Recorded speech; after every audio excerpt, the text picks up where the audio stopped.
Coming up next on Insights on PBS Hawaii, are we preserving access to our shorelines?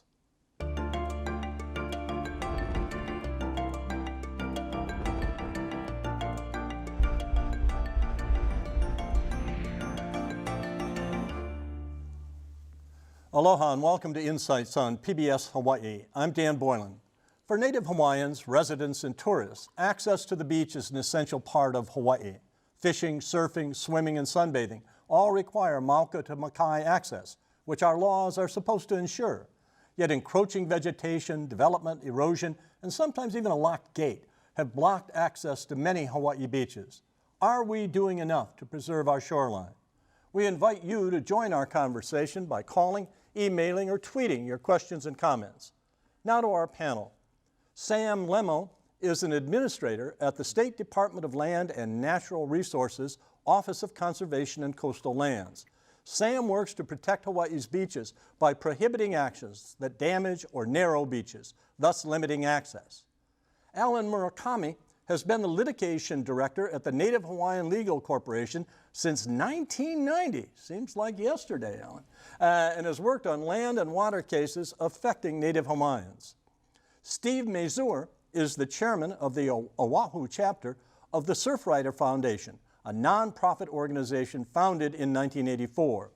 In Hawaii, the foundation works to improve water quality and beach access, and also to reduce marine debris. Richard Turbin has been a member of the Waialae Kahala Neighborhood Board for 30 years and is a former chairman. Richard lives beside a beach access path. Steve, is this really a problem? It seems to me that a lot of the articles that I looked at were from a few years ago, not recent articles about access being blocked. Yeah, I think it's going to be a never-ending issue because we have a finite amount of coastline on the island and an infinite demand to grow the economy, and what comes with that is increasing the population, more development. Surfrider Foundation is definitely not opposed to development, but what's going to happen as you add 20,000 more people to the island with the same amount of beaches, there's less parking to go around. There's more development along the coastline. Places like Kaka'ako, if we develop the coastline, it's more difficult to get to those places. And there's more people trying to use particular places that maybe 5 years ago or 10 years ago, the issue existed, but there weren't many people trying to access those spots, as there will be. So. Well, what about beach erosion? I mean, one of the things that interested me was in none of the stuff that I read, did anybody say anything about global warming or rising seas or that type of? I think because it's such a big issue that a lot of people don't even know. We don't know where to begin to address those issues. Maybe some are in denial or whatever, but so increasing population, actually in that regard, it's a decreasing amount of beach at the same time. So oceanfront properties are going to be threatened by it. I wouldn't say that makes it harder to get to the beach, but it's going to threaten a lot of properties along the coast. So. Rich, is the beach in front of your house, is it eroding? All in all, Kahala Beach is eroding. I mean, it's eroded quite a bit in the last 30 years or so. The beach right in front of my house is in a unique position because it's accreting. I mean, it's the sand from the west part of Kahala Beach seems to be moving to the east part of Kahala Beach. So in that sense, we're lucky. We haven't had as much erosion. Maybe we even have a little bit more beach. But you can see that certainly on the west side of Kahala Beach, we've lost a lot of beach over the last 20 to 30 years. So, beach erosion and global warming is definitely a long-term threat. How are people dealing? Property, this is pretty expensive property. This is not two-bit stuff there on the Kahala Beach. How are people dealing with the loss of that? Are some of them trying to build seawalls, or are they? What? Yeah, there's been a bunch of seawalls built. That doesn't help. There's some neighbors who put up these sandbags, on the beach, which doesn't help at all. One thing that has helped, and I, hats off to Sam Lemo over to my right. Some of the property on the beach, what they did is they built or they planted vegetation out from their property onto the beach. They had sprinklers water the vegetation to move vegetation out towards the water, to keep people from utilizing the beach, which is a bad thing. And as a neighborhood board, we fought that. We asked for help from the city and the state. Sam Lemo was a big help, and we got legislation passed by the state legislature prohibiting the promotion of vegetation down to the beach. And Sam Lemo and the state actually forced some of our neighbors to cut back their foliage and vegetation. So as a result, we have more beach now than we did a few years ago, despite the erosion, which is a wonderful thing. Needs a Surf Rider Award as Man of the Year. I think he deserves it. Sam, explain this bill to us. Okay, thanks, Dan. He's referring to Chapter 115 of the Hawaii Revised Statutes. It's essentially the statute, the state law that really is the framework for public access, guaranteeing public access to the seashore and also to inland recreational areas. It also provides for the acquisition of public rights-of-ways. It's a big statute. It really drives the whole public access issue in Hawaii. The state has some responsibility in implementing Chapter 115. The counties have duties in implementing Chapter 115 HRS. Where we come into play on Chapter 115 is a couple of years ago we worked with the Kahala Neighborhood Board on this encroaching vegetation problem, and we ended up basically passing a law that said if you have if you're inducing or encouraging or not maintaining your vegetation from a private property, that the DLNR would come in and force you to remove it. And so that's where we come into play with respect to the vegetation issue. Now, do you have people literally walking the beaches, or people from your office or the DLNR walking the beaches to see where this has happened? Yeah, this is a statewide program. It started in Kahala. We've now busted it out to Haiena and Wainiha on the island of Kauai. We went through and did a major sweep of that area, and we've got some 40 or 50 property owners to cut back vegetation. We've done it at Diamond Head. We've done it at Kahala. We've done it at other areas, and it's a continuing effort.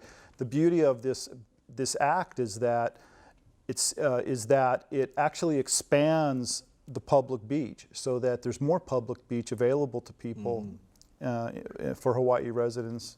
So it's really all in all a really good bill.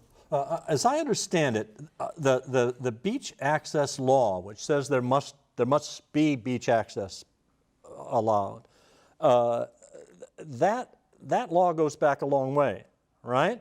But if I'm not mistaken, there are private people who can't, if they were grandfathered in, they don't have to provide access, or they don't have. Is that true? Did I get that right? I can comment on that unless somebody else wants to. Well, I think that the pre-existing law always, I think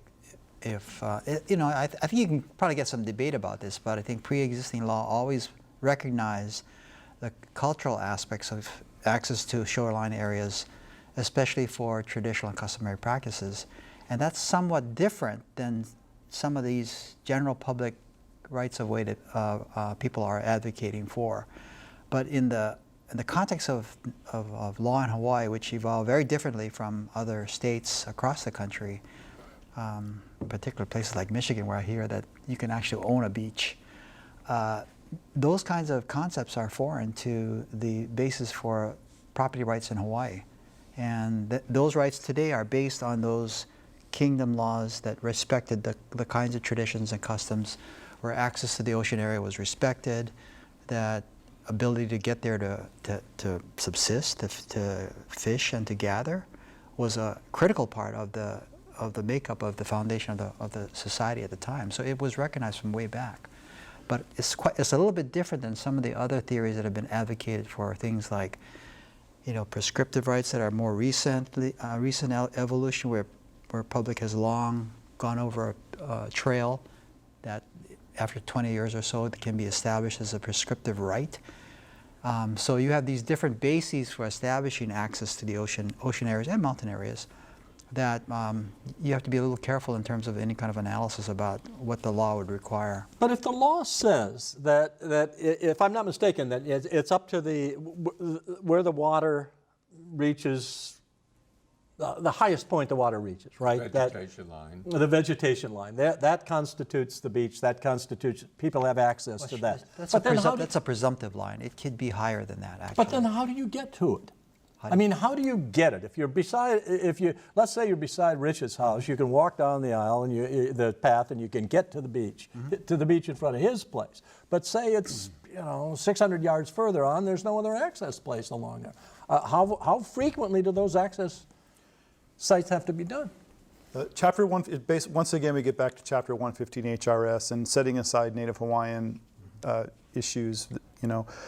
The statute kind of has a general statement about how frequently you need to have a public right-of-way. In the current climate, if you want to create a new public access way, usually that's going to occur because a developer is doing a subdivision or developers seeking an entitlement. And in exchange for that entitlement, they will designate a public access way for the public. They may even set aside some parking.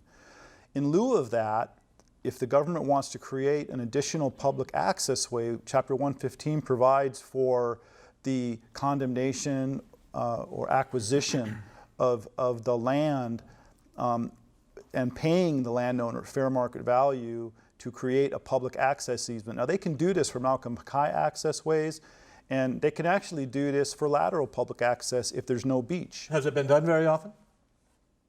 I don't think so. No. I might mention, in Kahala, we used to have many more public access ways to the beach.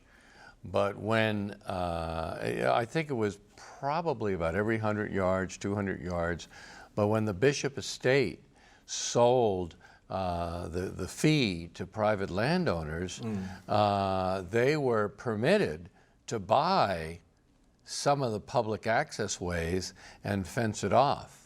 So Kahala, for example, has lost many of its public access ways.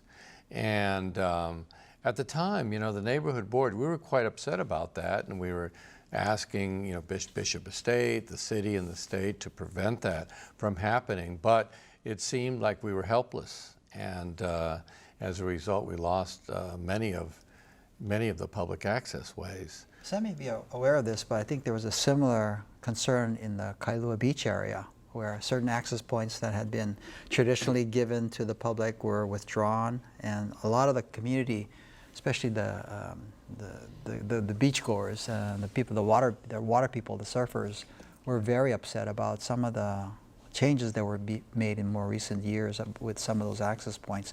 But the law is clear. Well, it's clear that it's general.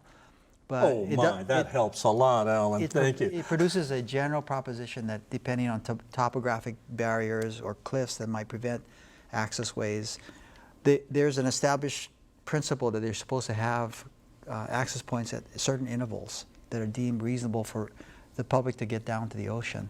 Now, how distances are not specific, but it depends on topography and that kind of thing. Someone in Ewa Beach says, I live in Haubush with a park that is open 24 hours a day. This beach park is a lawless zone with partying all night. The solution is to close the park at night, but this is prevented by Native Hawaiian fishing rights. Any response to that, Alan? Well, I'm not too familiar with that specific instance, but if anything, what we've been hearing in our office is not so much maybe the general public abusing the public park after hours. I mean, there's always the ability of the state under the Constitution to regulate reasonably even traditional and customary rights. If there is something that impacts the public or there's what I'm inferring from that question, disturbances that occur or even violence that occurs, there is a right of the state to regulate those kinds of activities. It's not an unbridled right. I think that's in line with the traditional Hawaiian custom of, you got to share things, the resources especially, and you're supposed to use them reasonably. And I think it's no different, really, to have this provision for reasonable regulation. We've been more aware of other instances, particularly on the North Shore, where fishermen have been prevented under DLNR rules to even be able to, have overnight fishing poles, and where officers have come in and prevented people from even bringing in any kind of paraphernalia that might indicate some kind of overnight camping, even though they're there to fish overnight. It's a tradition that's been long established in that area. It's still a brewing debate, I think, that still has not been resolved. So that's the other side of the story. Has beach access created a problem for you in Kahala, where I know you're a liberal guy, but are there days when you've had people and... There are, Dan. One thing that's very upsetting is what I call the snowbird campers. During the winter, it's clear that we get some snowbirds coming over from the mainland, and they're camping out on Kahala Beach. And I see these gentlemen. They have expensive bikes. They have expensive computers.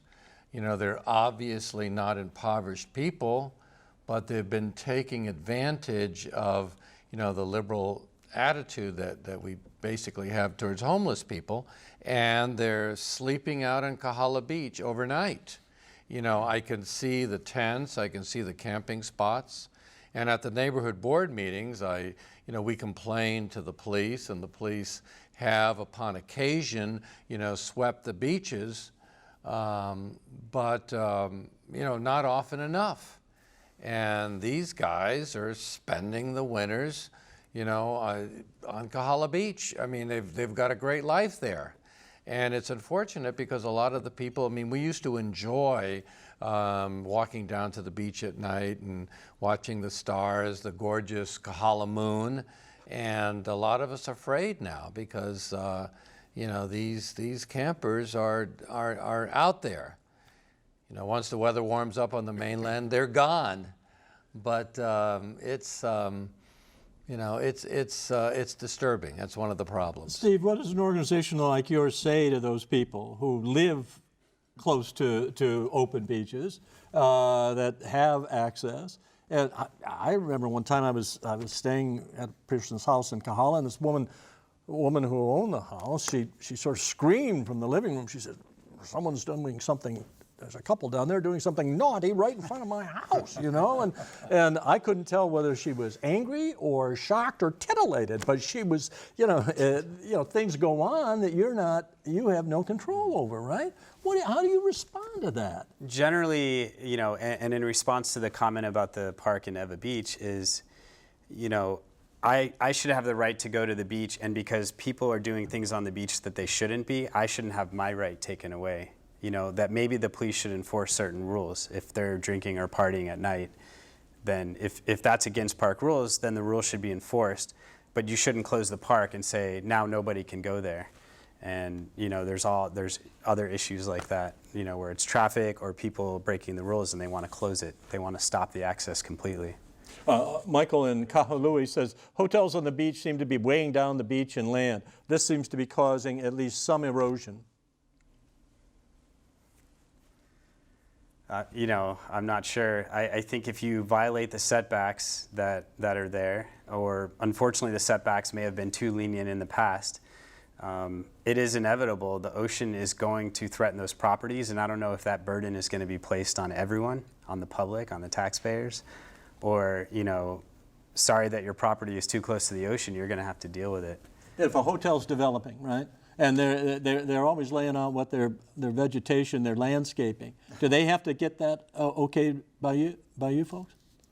Well, the issue, the issue with development and hotels in general, infrastructure, coastal communities, it's troubling because, and that's what my department does. My department is responsible for protection of the natural resources of the state. We have a lot of different kuleanas, the forest areas, the sea, the fish, parks. My responsibility is specifically related to beach protection. And so what we found through studies that have been done recently is that Fletcher Romine 2013 study found that in the Hawaiian Islands, 70% of the beaches are trending towards erosion.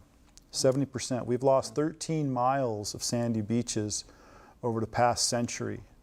The reason we're losing the beaches is because of two phenomena. One of them is improper coastal development. People built too close to the shoreline, right? Subdivisions, roadways, sewage treatment plants, whatever it may be. And then all of a sudden they had this little thing called erosion, which they hadn't anticipated. So they had to build a seawall. Now what they've done is essentially starve the beach of its sand, so the beach cannot move in a landward direction, and so the beach is essentially lost. So we're trying to spearhead a program to change this paradigm, trying to get people to look at alternative ways of erosion control, perhaps doing beach restoration, perhaps moving away from the shoreline so that we don't have to build seawalls. So, you know, this is, and with respect to vegetation, it's an ongoing battle with communities and hotels trying to keep them off the public beach so that the public beach can be enjoyed by the public. And so that's why we have Chapter 115, and we have a prohibition on encroaching vegetation, and we're trying to enforce it pretty vigorously. But again, I come back, all of those laws, or many of them have a fine, entail a fine. Have you in fact been fining people? We've fined many people around the state for unauthorized shoreline development and made them remediate the shoreline.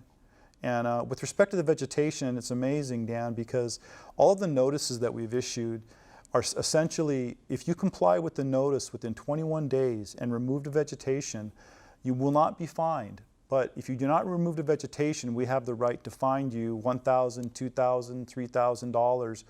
Most people have complied with our orders. And so we haven't had to deal head on yet with someone who has said they're going to push back on us. So it's been we're real happy with the way this law is performing and the way we're implementing it. I might add that it was when the Waialaikahala Neighborhood Board first started working with Sam on the vegetation encroachment problem on Kahala Beach, we hit upon a solution, an initial solution, which was a joint letter from the Waialaikahala Neighborhood Board Chair and Sam asking the landowners, the beach owners, to voluntarily cut their vegetation back. And they just, almost to a one, thumbed their nose at us. Because I would talk to these people, walk down the beach, and they said, "We're not going to do anything, Mr. Turbin, because we know that the state has no teeth, and you want us voluntarily cutting back our vegetation. Forget it. Sam, here you're Forget talking it. about this? So that's why, right? I mean, that voluntary program where we wrote them nice letters did not work at all. It wasn't until the legislation was passed and there was teeth in the legislation, fines, that it started working. It's a beautiful thing. We issued notices to 12 homeowners. One of the homeowners removed the vegetation on a voluntary basis. We formed a task force under the state legislature and did a report to the legislature, and we recommended in 2008 that we pass a law that specifically says if your vegetation is encroaching in the public beach corridor, which is the area below the shoreline, then you can be fined and you will be compelled to remove it. And we got the law in place, and now the law is permanent. And it works. And it's working so far, and I believe we are actually expanding public beach area through this vehicle. Now, there are other things happening with problems with beach health. Mm-hmm. For example, you folks are cleaning up debris all over the place, right? Yeah, the organization does on average 10 beach cleanups a year. All around the island. So worldwide, hundreds. But on Oahu, it's several tons of debris that's removed every year. And we go back to those same beaches a year later and pick up another 1,000 or 2,000 pounds at the same spot. A lot of it's sourced from local, it comes from people littering on the island, and some of it's open ocean marine debris that's washing up on the shores. How many people do you get involved in this kind of a cleanup? It's grown quite a bit. It's amazing how many people want to come out on a Saturday and pick up trash with their family. Many of them are, the smaller ones are 50. We're getting over 100 people at several of them a year now. What's going to happen when the Fukushima debris comes over? Well, there are definitely things that we know are coming from Asia. You know, we can't say for sure if it's from that or not, but you know, it's coming out of the Pacific Ocean from any coastline in the ocean. It's showing up in Hawaii. So, Alan, years ago when the Pash decision came down, we had lawyers at this table, property lawyers, saying this is the end of development in Hawaii. We cannot have, a developer is not going to develop in Hawaii if natives have the right to cross and fish and do whatever they want whenever they want it. Some would consider that good news. Okay, but how do you respond to that? Has it in fact quelled development, and or do you think that in some way, shape, or form native rights have still been abused? Well, I think it's a mixed picture. I don't think the horror stories of what will happen have come true. I still see development proposals come out all the time. The most recent, the Honolulu development. I mean, you know, there seems to be a balance in terms of like how these rights get to be respected in the midst of all the potential pressure for development, especially on the coastline. So I really think that those kinds of alarmist views are really not productive, because there is a way to balance these interests as long as they respect the tradition and customs that were part of the foundation of law in Hawaii. And too often we try to import attitudes about what the law should be that might be prevalent in other states. But this is Hawaii. It is a small place. It's got a precious shoreline. It's limited. There's an island philosophy that has to apply to the laws that apply in Hawaii. You can't translate continental values to island environments. So I don't think that, while it may be different in terms of how developers view their ability to develop in other states, I think that's appropriate. There's a lot more land, there's a lot more shoreline in those areas. Here it's very small. And between Fukushima debris and global warming and rising seas, we've got to protect what little we got. And so these rights, I think, are quite appropriate to respect, because we are in this environment. We're not in that environment on the continent. Someone writes, have I lost it already? I have. No, here it is. Ulua fishermen and those fishing at night for other species require 4WD access, four-wheel drive. That's what that means, isn't it? You can figure this out, Dan. Access to the shoreline and need to camp and fish several nights at a time. Such access and coastline needs to be preserved. We don't consider beach access from 8 a.m. to 6 p.m. as access for fishermen. This is William, a Hilo Ulua fisherman. Any response? Or just... Well, one problem we have at Kahala Beach and the Maunalua coast, Maunalua Bay, is, you know, we have it's been fished out. You know, this is East Oahu. It's been badly fished out, and we have, you know, fishermen coming in at night fishing for tropical species, you know, tropical fish tank fish. And they kind of fish it out at night. It actually is illegal. And then, of course, they take it to the pet shops during the day, and they peddle their fish. You know, I mean, that's a problem of overfishing. Right. I'm not getting into the Lua fishermen problem, but that is a real problem where you have the entrepreneurs, you know, the fishing entrepreneurs, kind of in a way wrecking it for everybody by overfishing the shores. I mean, that's an ongoing problem. What's your response, Alan? Well, I think there's a balance here that's got to be struck, because clearly there are areas, I'm sure people know that where there's been overfishing.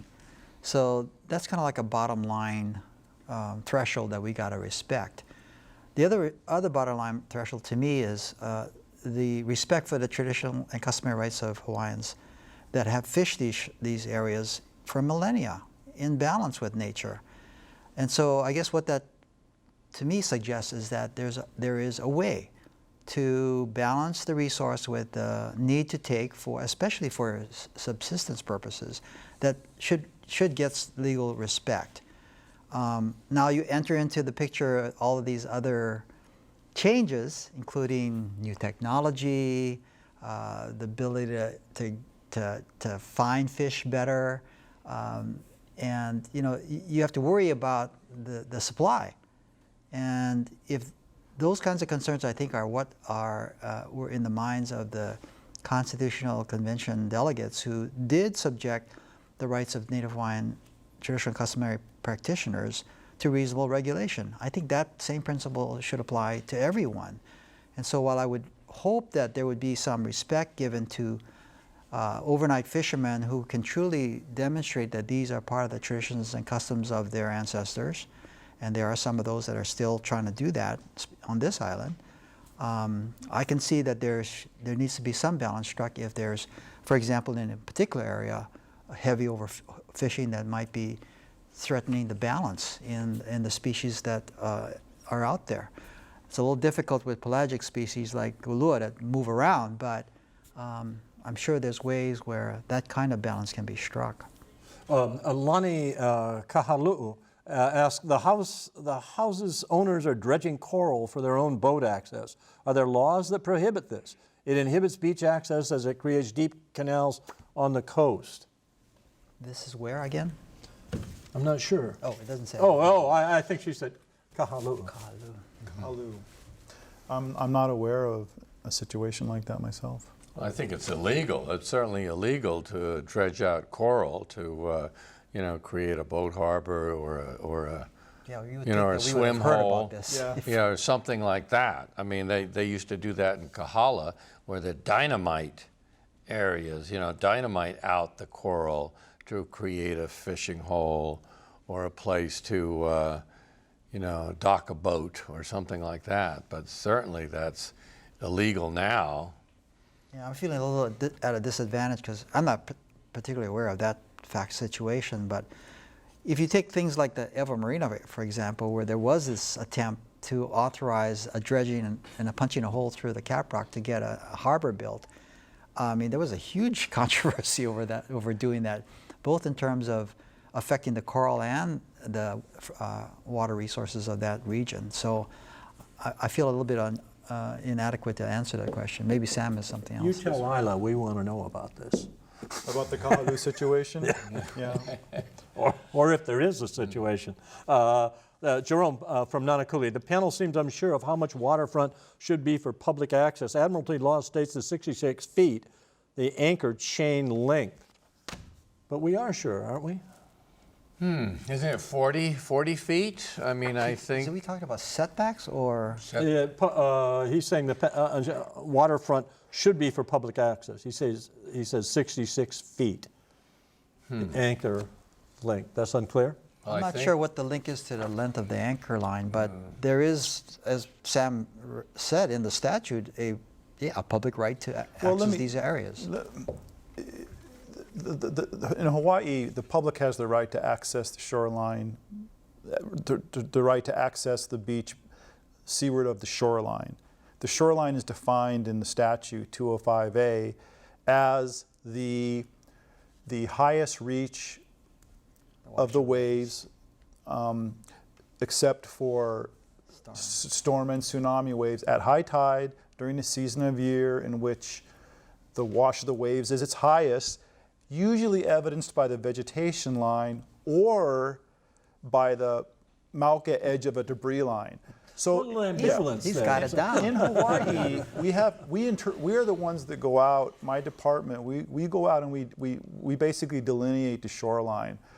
We have really tried our best to have a professional team go out and do it correctly based on the spirit of the law, and we have really tried to locate it as far mauka as possible. What that does is that basically, once again, provides more coastal beach area for the general public because Chapter 115 says the public has a right to access the beach below the shoreline. That's all public domain. That's all public trust area. And so I think that the question had more of a reference to the shoreline setback, which is a setback from the shoreline to where you're supposed to locate a structure, for instance, your house, being Which is 40 40 feet, feet. or 60. Well, it depends on the island. 40 feet from the shoreline. Yeah, it's variable. That's private property for the most part. Everything seaward of the shoreline is public property. Yeah.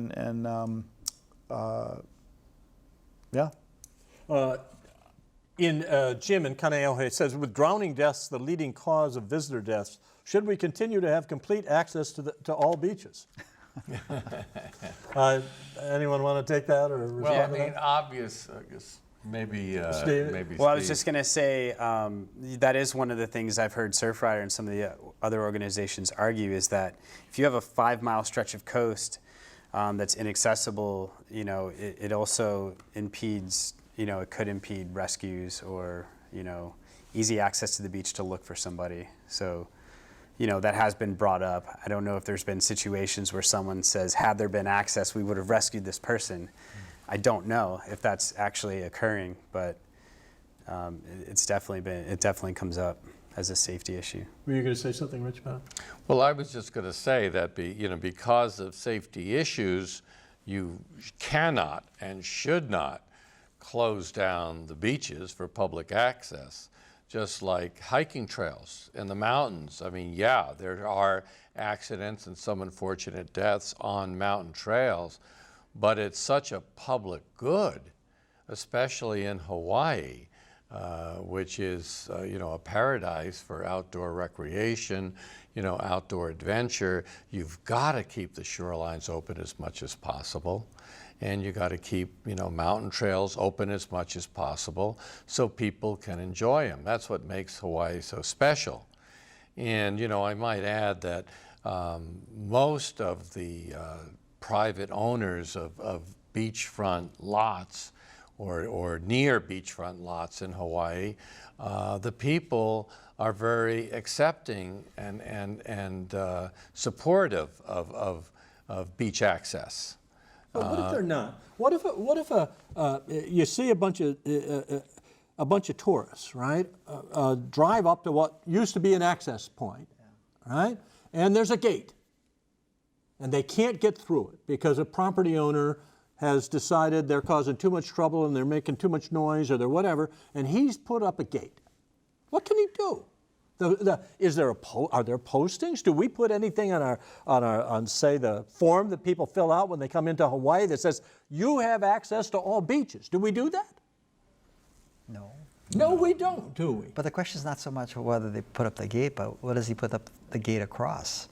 If he puts it up over what is obviously an access path to the beach. Yeah, but is it a public right-of-way? Yeah. If it's a private road, I mean, you can put up a gate, but this is a lot more complicated than the surface question It is indicates, but complicated.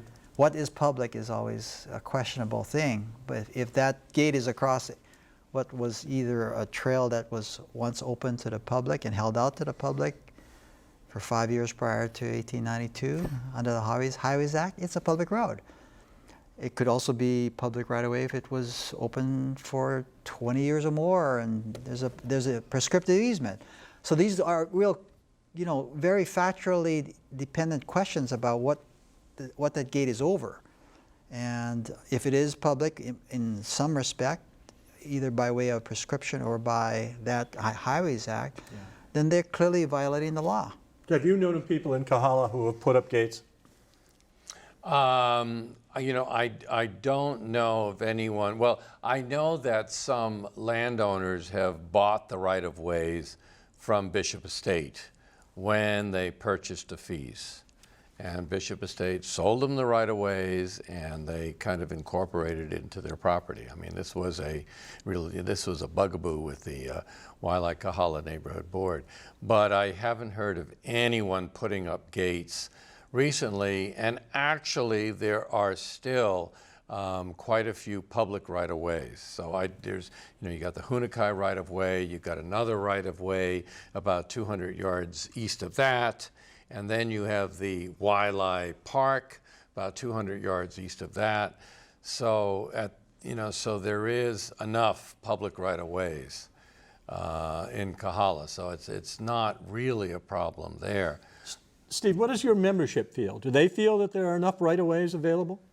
Well, it's not just Kahala, but it's not just how many are available. It's the law. You know, the law on Oahu says every quarter of a mile in urban areas there should be a way to get down the beach, unless there's some issue, natural issue. So we move it over a little bit to get around something, but topographic, challenge. But every quarter of a mile, and in places like Kailua, historically, every quarter of a mile there was an established access point that people had been using for years, and then suddenly they were blocked. Then and they're going between two homes, two very valuable oceanfront properties. Now someone sells the house, and the new owner doesn't want people passing between their house, and they hear them from their bedroom window. They don't want it anymore. They put a gate up, and they're saying, well, the property rights, this is technically private property, even though the law says every quarter of a mile. I don't know, was that in 2006 when that was added? That's the city ordinance says that it's every quarter of a mile, but if it doesn't exist, the city has to actually go in and create it by condemnation. Right.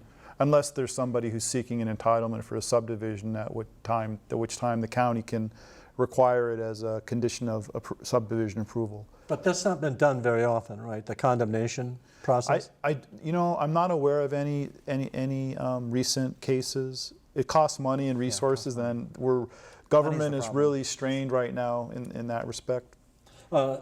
Steve, I wanted to ask you something else too. If you're we're going back to Kahala. I wish we'd get out of Kahala. I mean, but anyway. Yeah, talk about somebody else. We did get somebody out of Kahala recently. That's right, you did, didn't you? Japanese gentleman, I believe. What about the argument of a property owner? I mean, anywhere in Kailua, who says, my wife works, I work, or we're often not at our home. Beach access, easy beach access, results in crime. I mean, houses like this are right up. They're obviously wealthy people, or they wouldn't have houses like this. And people, but via anybody being on the beach, can be anybody who also knows how to pick a lock. Yeah, I think, at one point in time, on Oahu and other islands, neighbors would say hi to you as you're walking by their house to get to the beach. That was the culture. You walk by with your fishing pole or your kids, or you're walking your dog on the beach, you walk through, and, the neighbors welcome that. Eventually, those properties became more valuable. Sometimes they're vacation homes. Then you add a large increase to the population, so now there's more people coming through there. Suddenly, those problems do exist, and they didn't exist before. And I have to agree that those property owners, they have an argument too, and I think that's where we're at, is that we haven't solved that issue yet. You spent $4 million for that property, and now you have people disrespecting the right to their access to the beach and disrespecting those people that live there. So we still need to solve that. You were going to say something, Sam? I'm waiting for the next question. For the next question. Well, if I might just say, one of the problems is that the police customarily have not patrolled the beaches in Hawaii. I mean, it is obvious that in a lot of other states, the local police, part of their beat is patrolling beaches. And that is definitely a deterrent, obviously, for crime and abuse. And we have not yet managed to get our local constabulary, our local policemen, to, as a habit, at least, patrol the beaches, a couple of times an evening. Get the homeless people, or I call them the snowbirds, off the beach as far as camping, prevent the bonfires on beaches where there should not be bonfires. I think that would be, that would help solve the problem. Cynthia, Kahala person, Portlock. As a citizen who takes care of her oceanfront land, she wonders what Sam and Steve would do if they had the same home and were suddenly were faced with so many controls and restrictions. You over-controlling these folks? Too many restrictions? Put yourself in one of those homes. Come on. Well, you know, as Steve has pointed out, there's a very delicate balance between, you know, regulating and protecting their resources and respecting people's private property rights. And it's not an easy job to find the correct path. I personally feel that if you choose to live next to the seashore, you assume a lot of liability, a lot of risk. Come on, we have tsunamis, we have hurricanes, we have extreme tides. Sea level is rising. We've had them all recently. The forecast at the IPCC is for 1 foot by 2050 and possibly 3 feet by the end of the century. The public in Hawaii has one of the most wonderful systems or policies with respect to ensuring the right of the public to access our shorelines, and our job is to protect that right. And we do respect private property rights and the needs and the desires of the private property owners, but you know, our job is resource conservation and insurance of public access and public right of access to the beach. But you have to admit, the woman's got a point. I mean, she's trying to take care of her property. She's trying to follow the law, but there's a lot of restrictions. There are a lot of things. There is a lot of restrictions, and you know what? You're going to have erosion. You're going to have these flooding events. You're going to have the government saying you have to keep your shoreline clear of your encroaching vegetation. But this is all necessary to uphold the rights of the public, of the people in Hawaii. When you buy coastal property, you assume a lot of responsibility, a lot of risk. You know, it's a big kuleana, and you know, we're doing our best to balance all the separate interests. Ellen, do you want to? Well, I think this comes back to the point I made earlier about, you know, an evolution of island law, land law. That's different than what many people that may be coming from other places are used to. Like I said, I think at one point I saw an article about how people could not walk along Lake Michigan because private property lines went right up to the water. They own the beach. I've lived in Michigan. I know that. Is that right? That's true. So we're not them. And that may be the law in Michigan, and we have our laws here. That's accepted in our federal system. A lot of lakefront there. State rights, state property rights can differ.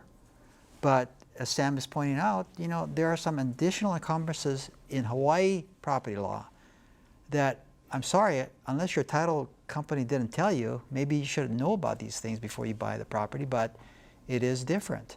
And it comes with things like the application of Chapter 115, where the public has a right to transit the beach in front of your beachfront home, beyond the certified shoreline. There are all those issues that make this place different, and people need to respect that. I don't care whether you're a rich property owner. You come here, you have to come understanding the laws of this place, understanding the traditions of this place, and the customs that are respected by that law. I don't know if I have time for a quick anecdote. You but, have an anecdote. All right, thanks. Anecdote. All right, growing growing up in New York City, I still remember this. It was a hot summer day, maybe 110 degrees in the shade. My friends and I decided, let's go to the beach. We lived in Long Island, part of New York City. We drove to the beach about 40 minutes. We got to the beach, and there's a guy saying, you can't go on this beach. This is privately owned. I have a gun. Whew. Get off this beach. New York City. Yeah, New York City, wonderful place. When I got to Hawaii in 1970 and heard about public access to the beach, I said, bravo. I mean, this is the way it should be. And don't forget these, you know, people who have these homes on the beach, they have sometimes miles and miles of gorgeous view. I mean, they have a front yard or a backyard that goes on for miles and miles. Right. They've got to share it with their neighbors. This is Bob in Ko'olina. I'm interested in anybody's response to this. Are the man-made lagoons at Ko'olina private property with the public having access only with the resort permission, or are the beaches public property? Also, what are the rights of the hotels to exclusive use of the beach and lagoon waters? Any thoughts about that? It's pretty clear. Yeah. Pretty clear? Yeah. Do you want to take a shot at After it? the Kaiser development, right? Hawaii Kaiser development. There's an actual case about this, how the creation of a man-made waterway within the traditional Hawaiian shoreline, Right. where they cut it open and Right. made the waterways of Hawaii Kai. Those are now, it's been ruled to be private property because of that traditional shoreline definition. So if you create a beach like that at Ko'olina, I think it's pretty well settled that those are respected as private properties. But together with some of the regulatory requirements that went into approving that, there are rights of the public limited rights of the public to access the shoreline, even where those man-made beaches were created. And so, And they provided some access, right? yeah, some would argue that's not enough. Not very much. Yeah, There used to be a lot more when there weren't as many of those condos. out Right, there. the You number could, of parking stalls are limited. You got to walk, and then there's restrictions about where you can. Where you Should can be noted, we asked Ko'olina to be here tonight, but they decided Yeah, not and to I think come. that's kind of like an important point about that people might not understand completely, that these man-made kinds of waterways and beaches are unfortunately, or fortunately, depending on your point of view, not subject to the same rights same- and the same regulations rights. that other public beaches have. Doug called this call in a long time ago, and we haven't gotten to it yet. Can this panel, well, they're asking our ability to do so, address Maui's plan to take land from a stretch of the Pali 6 to 7 miles for development? Can we be protected from this? Is that shoreline property? Take what now from? The panel addressed Maui's plan to take land from a stretch of the Pali, 6 to 7 miles of it, for development. Can we be Maui, protected right? from this? I'm not sure. Doug from Maui. Well, there's a Pali over there, isn't there? I guess. Well, it depends on the specifics of what is being contemplated here. Maui County has I think, some fairly aggressive public access laws, and so, I'm sure if there's a subdivision being contemplated, the county's going to impose some sort of public right of access requirement on the developer. But we don't have any information about the specific case. I think that's a development issue. So probably it's a question of, is it presently conservation land? Is it presently agricultural land? Is it going for rezoning in front of the Maui County Council? Does it have some jurisdiction by the State Department of Land and Natural Resources? But I think that's probably a development issue. Well, there's another development that people want to know about, and that's there's much talk about what's going on out at Turtle Bay, where there will be, and do you folks have a position on that, or? Yeah, Surfrider has been involved along with other organizations on the North Shore. The idea of expanding, we want to make sure that the impact statement is done properly. They've done an they tried to resubmit an older version of an environmental impact statement, and That's quite old, isn't it? As I understand it. Yeah. 20-something years old. Yeah. So the impacts at that time are not the same impacts that would occur today. So, we were asking them to look at it again, to do another study. And they did another study, and there were comments that, addressed issues. There's natural habitat, there's water, there's traffic issues, and there were comments submitted saying, "What are you going to do about that?" And they, and some of the responses were, "Oh, we'll do something about it. We'll make sure it's okay." And then where does the process go from there? Then they just go ahead and get to do it. I think a lot of the issues that were brought up have not been addressed, and I think hopefully they will. But Surfrider will definitely be. There will be another chapter to this Sounds story. like it's going to be wouldn't on the whole program about it? that. I'm sure there will be. We're down to about a minute and a half. Alan, how healthy do you feel we are in regard to beach access in Hawaii today? I think it's episodic and anecdotal, depending on where you are. I've heard a lot of complaints in rural areas where gentrification is going on. A lot of affluent people coming in, not understanding the laws, cutting off access ways. I've heard that in Pipikeo, for example, on the Big Island outside of Hilo a lot. I've seen parts of Kauai and Maui also undergo some of that. But the laws are in place, gives a framework for trying to preserve some of that, and I think that gives some hope. How healthy? I think it's pretty healthy compared to the rest of the nation. As Alan pointed out, we have a unique political, cultural environment in which I think public access has been able to flourish in Hawaii. My concern is more the condition of the beach, issues of sea level rise and coastal development impinging upon the areas of the shoreline. And that's more problematic. Yeah. Rich, what do you think? We're down to 15 seconds. I think we're doing pretty good. I mean, Kahala is not a gated community. I mean, we invite the neighbors in, and with the Malama Manalua, we're working on cleaning up the bay. I'll be over for a beer and use of your beach. Thanks a lot. We appreciate very much your all coming. Next week on Insights, football causes more concussions and head injuries than any other sport. No one is immune, from professional football players to the youngest youth league player. Are we putting our youth at risk for the sake of a game? On the next Insights on PBS Hawaii, are the possible effects of head trauma influencing kids' participation in sports? I'm Dan Boylan. A hui ho.